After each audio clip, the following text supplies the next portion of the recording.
नांदेड वाघाळा शहर महापालिकेची सार्वत्रिक निवडणुकीची पूर्वतयारी चालू आहे।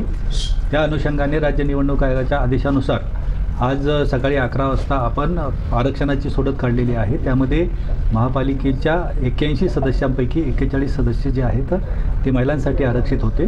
त्यासोबतच सामाजिक आरक्षणामध्ये एससी अनुसूचित जातीसाठी 15 जागा आरक्षित आहेत। त्यापैकी 8 जागा ज्या आहेत त्या महिलांसाठी आरक्षित आहेत। अनुसूचित जमातीसाठी 2 जागा आरक्षित आहेत। त्यापैकी 1 जागा महिलांसाठी आरक्षित आहे। नागरिकांचा मागास प्रवर्ग यासाठी 21 जागा आरक्षित आहेत। त्यामधून 11 जागा ह्या महिलांसाठी आरक्षित ठेवल्या जाणार आहेत। सर्वसाधारणमध्ये 43 जागा आहेत। त्यापैकी 21 जागा ह्या महिलांसाठी आरक्षित आहेत। अशा 81 जागापैकी 41 जागा ज्या आहेत त्या आपण महिलांसाठी आरक्षित झालेल्या आहेत। त्याची मान्यता राज्य निवडणूक आयोगाने दिलेली होती। त्यामध्ये आज सोडत पद्धतीनं अनुसूचित जाती आणि अनुसूचित जमाती यांचं काढल्यानंतर आपल्याला जे नियमानुसार 4 सदस्यांचा प्रभाग असेल तर 2 सदस्यांचे महिलांसाठी आरक्षित असणार आहेत आणि ज्या ठिकाणी 5 सदस्य आहेत त्या ठिकाणी 3 महिलांसाठी आरक्षित आहेत। अशा पद्धतीनं आपण नागरिकांचा मागास प्रवर्ग यामध्ये थेट नेमणूक करून 8 जागा दिलेल्या होत्या आणि 3 जागांची सोडत काढलेली आहे। अशा पद्धतीनं पूर्ण झाल्यानंतर आपण खुल्या प्रवर्गातील महिलांची जी आहे तर त्यांची थेट पद्धतीने 21 जागावरती नेमणूक केलेली आहे। ही सोडत आत्ता पूर्ण झालेली आहे आणि याचा आपला अहवाल जो आहे तो आपण राज्य निवडणूक आयोगाला सादर करणार आहोत। त्यांच्या मान्यतेअंती आपण 17 तारखेला ही सर्व सोडतीचा निकाल जाहीर करणार आहोत। त्यावेळेस नागरिकांना हरकतीची यावरती जर हरकत असेल तर त्याची संधी आहे। नागरिकांच्या हरकतीनंतर आपण ही आरक्षण सोडत अंतिम करणार आहोत। आक्षेप घेतला सर काही सदस्य राज्य निवडणुकाचे जे मार्गदर्शन आहे आदेश आहेत त्यामध्ये ओबीसीचं रिझर्वेशन काढत असताना जो सूत्र सांगितलेले आहे त्यामध्ये जर अपूर्णांक आला तर तो अपूर्णांक दुर्लक्षित करावा अशा पद्धतीची गाईडलाईन्स आहे।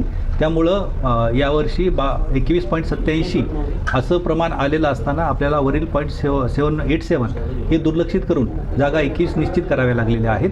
ही जी आहे प्रक्रिया राज्य निवडणूक आयोगाच्या नियमावलीनुसार आणि आदेशानुसार झालेली आहे आणि ही जी आपण संख्या काढलेली आहे त्याला राज्य निवडणूक आयोगाने मान्यता दिलेली आहे। त्यामुळे आपण राज्य निवडणूक आयोगाच्या आदेशानुसार ही प्रक्रिया पूर्ण केलेली आहे। आज महानगरपालिका की तरफ से प्रभाग नंबर महानगरपालिका की तरफ से जो प्रभाग रचना की जो जाहिर हुई थी उसका जो आरक्षण छोड़ा था, प्रभाग नंबर 12 जो उमर कॉलोनी हमारा पुराना वार्ड का ही नाम था, वहाँ पर ओबीसी पुरुष और 2 ओपन महिला और एक सर्वसाधारण पुरुष।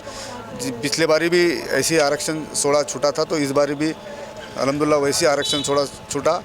अगर पार्टी ने मुझे जवाबदारी अगर दी तो मेरी इच्छा है प्रभाग नंबर 12 से इलेक्शन लड़ने की। पार्टी जो भी जवाबदारी दी मैं वो स्वीकारने के लिए तैयार हूँ। और यूथ कांग्रेस की तरफ से मतलब और कुछ ज़्यादा उम्मीद देने के कहना था यूथ ज़्यादा बोल दो। हमारी भी इच्छा है कि भाई यूथ राजकारण में आना चाहिए और शहर के विकास के लिए जिस तरह से पुराने लोगों ने जो शहर को संवारा है उसको आगे बढ़ाने के लिए यूथ का भी साथ ज़रूरी है। तो हम पार्टी से भी डिमांड करेंगे कि यूथ ज़्यादा से ज़्यादा राजकारण में आना चाहिए। गफर भी आपको लगा कि दूसरे प्रभाग में आप डिप्टी मेयर भी रह चुके हैं, ये जो प्रभाग रचना को लेकर कहीं ना कहीं नाइंसाफी जिस तरह से प्रभाग रचना में जो आरक्षण छोड़ा अभी हुआ, आप देखें पहला जो आरक्षण छोड़ा एससी का जो निकाले, एससी में जो पहले स्टार्ट के जो 8 चिट्ठियाँ डाले और 8 चिट्ठियाँ पूरे प्रभाग में से महिला निकाले। महिला के बाद ऑटोमेटिक जो बाकी के जो 8 रह चुके थे वो डायरेक्ट पुरुष हो गए। उसी तरह हमारी भी यही बोलना था कि ओबीसी में जो 21 है, 21 में से एक निश्चित करके 10 में से 10 महिला ड्रॉ के तहत निकाल के बाकी के ऑटोमेटिक पुरुष करने का, मगर वैसा नहीं करे। इन्होंने डायरेक्ट पहले 8 महिला को ओबीसी में निश्चित कर दिया वार्डों में, उसके बाद में फिर 3 महिला निकाल के बाकी के सर्वसाधारण ओबीसी पुरुष कर दिए। तो कहीं ना कहीं ये गलत हुआ और ओबीसी पे जिस तरह से अभी आपने देखा कुछ लोगों ने यहाँ पर ऑब्जेक्शन भी लिए, तो इस तरह से सोड़ा नहीं होना था। जैसा एससी का सोड़ा हुआ वैसा ही ओबीसी का सोड़ा होना था। देखिए, इसमें तो सबसे पहले जो 24 तारीख को अक्टूबर के इलेक्शन कमीशन की जानिब से जो एक लेटर निकला था आरक्षण के फिक्स करने के लिए, प्रभाग सिस्टम है, एक प्रभाग से 4 सदस्य की निवड जो होने वाली है, उसमें उन्होंने आबादी के तनासुब के लिहाज से पॉपुलेशन रेशियो के लिए एससी और एसटी डिक्लेयर किए और ओबीसी के भी जो सीटें दिए थे। और उसमें एक बात ये रखे थे कि 0.5 के अबव अगर एससी और एसटी की जहाँ आबादी आ रही तो उसको 1 सीट पकड़ लेना चाहिए। मगर वो ओबीसी के लिए मीडिएट करो बोल के उसमें एक शब्द था। तो उस ताल्लुक से मैंने भी पिछले दिनों एक शिकायत भी दिया था, मगर आज कमिश्नर साहब ने वो शिकायत को एक्सेप्ट नहीं किए। और जिस तरह लास्ट बारी में ओबीसी की 22 सीटें थी, तो इस बारी में 21 हो गई, यानी जो रेशियो आ रहा था परसेंटेज, तो 0.5 के अबव रहा, 0.512 ऐसा, तो उसको एक में कंसीडर करो बोल के एससी और एसटी के लिए कंसीडर कर रहे, मगर ओबीसी के लिए वो कंसीडर नहीं किए। और दूसरी बात, जो आरक्षण आज निकाला गया, तो उसमें यह हुआ कि जहां पर ऑलरेडी एससी महिला छुटी, तो दूसरी जो सीट ओबीसी की है, ए सीट अगर एससी महिला छुटी है, तो बी सीट ओबीसी महिला नहीं होना चाहिए था, मेरा ऐसा बोलना था। क्यों? उसकी वजह ये कि जब आप 50% महिलाओं को आरक्षण बोल रहे, तो जो रिजर्व सीट है ऑलरेडी, चाहे वो एससी ओबीसी की रहो, उसमें भी 50% रहना चाहिए। अब वजह ये हो गई कि एससी भी महिला हो गया, ओबीसी भी महिला हो गया, और 2 पुरुष 2 सर्वसाधारण छूट गए, यानी सर्वसाधारण महिला के लिए आरक्षण ही नहीं रहा।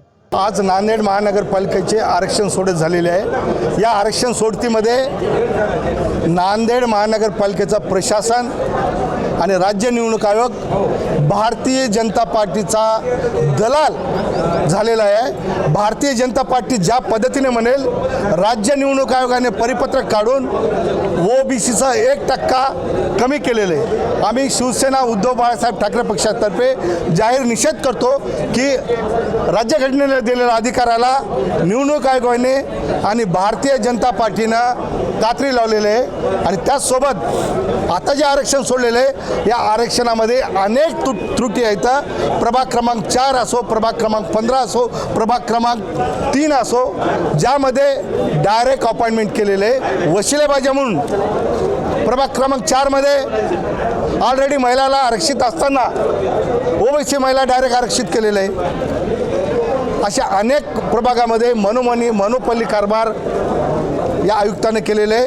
हे आयुक्त महाराष्ट्र निवडणूक आयुक्ताच्या दबावाखाली काम करत आहेत आणि महाराष्ट्र निवडणूक आयुक्त भारतीय जनता पार्टीचा दलाल झालेले आहे। आम्ही जाहीर निषेध करतो। आज नांदेड़ महानगर पालिका की जानिब से जो शिक्षकों का जो वार्षिक प्रोग्राम था, उसमें प्रभाग नंबर 16 जो एक ओबीसी पुरुष और एक ओपन पुरुष और 2 महिला साधारण हुए हैं, और उसमें कांग्रेस पार्टी का मैं एक कार्यकर्ता हूं। अगर से पार्टी मुझे जिम्मेदारी देती है तो वहां से मैं लड़ने के वास्ते तैयार हूं। आपने जो तो पानी आया पूर्वग्रस्त में भी लोगों का काम करे, कई वीडियो हमने भी लगाए, लोगों को पैसे भी दिलाए, तो ऐसे में पब्लिक आपके साथ है? हाँ, पब्लिक हमारे साथ है। वार्ड की पूरी पब्लिक, प्रभाग नंबर 16 की पूरी पब्लिक हमारे साथ है, और इंशाल्लाह और आगे पब्लिक दर्ज बढ़ती जाएगी। अगर कांग्रेस पार्टी टिकट दी तो लड़ेंगे आप? हाँ, कांग्रेस पार्टी अगर से मेरे से अदना से कार्यकर्ता को टिकट देती है तो मैं इंशाल्लाह जरूर ताकत के साथ इलेक्शन लड़ने के लिए तैयार हूँ। कौन से हल्के से आप तैयारी है? पार्टी अगर से कोई भी जिम्मेदारी देती है, लेडीज ओपन से या लेडीज पुरुष ओपन से, तो कौन सी भी उससे मैं लड़ने के वास्ते तैयार हूँ। आपका काम रहा वार्ड? हाँ, वार्ड में मेरा काम है, क्योंकि मेरे वालिद साहब 15 साल वहाँ पर नगर सेवक थे, और वहाँ पर मैं एक बार सेकंड पे था। जब अन्नू ने जब 2007 में इलेक्शन जीता, तो वहाँ पर मैं सेकंड पे था। 110 वोट से मैं इलेक्शन हारा था वहाँ पर। अब ये बार में इंशाल्लाह कांग्रेस पार्टी मुझे टिकट देती है तो मैं पूरी ताकत के साथ इलेक्शन लड़ने के लिए तैयार। वहाँ पे कुछ माजी नगर से बोल रहे हैं यहाँ पे बीजेपी का भगवा लहराएगा, भगवा फड़केगा, तो क्या कहेंगे आप? ये आपने 2017 में भी देखे थे कि यहाँ पर जब इलेक्शन हुए थे कि यहाँ के नांदेड़ के पूरे जितने भी थे गैर मुस्लिम समाज जो के बीजेपी में शमूलियत इख्तियार कर लिए थे कि यहाँ पर अब मोदी का जोर है बोल। तो मगर जब वहां पर रिजल्ट आया 2017 में, तो बीजेपी के सिर्फ 6 कैंडिडेट आए। तो आज भी इंशाल्लाह ये 2026 से 25 में जो इलेक्शन होंगे अपने पास, तो यहाँ पर इंशाल्लाह वैसी दूंगा, और यहाँ पर बीजेपी की कोई वो हवा नहीं है। क्योंकि सबसे पहले ये बताना चाहता हूँ मैं, ये बीजेपी को 20 कैंडिडेट जो है मुस्लिम वहां पर नहीं है, वहां पर उनके उम्मीदवार नहीं उतार सकते हैं। तो वहां पर उनको सबसे पहले 20 उम्मीदवार का वहां एक फटका बचने वाला है।